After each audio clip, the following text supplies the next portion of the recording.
নায়িকা পরীমনির বিরুদ্ধে হত্যা চেষ্টা মামলার গ্রেফতারি পরোয়ানা জারির আবেদন করেছে বাদীপক্ষ। এ বিষয়ে আদেশ পরে দেয়া হবে বলে জানিয়েছে আদালত।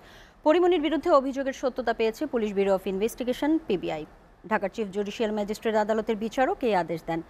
এদিন এ মামলার প্রতিবেদন গ্রহণ বিষয়ে শুনানির জন্য দিন ধার্য ছিল। ঢাকার সাভারে বোট ক্লাবের পরিচালক নাসির উদ্দিন মাহমুদের করা হত্যা চেষ্টা মামলা হয় 2022 সালের 6 জুলাই। ঢাকার চিফ জুডিশিয়াল ম্যাজিস্ট্রেট আদালতের মারধর, হত্যা চেষ্টা, ভাঙচুর ও ভয়ভীতি দেখানোর জন্য লিলি এলো ফেস ওয়াশ।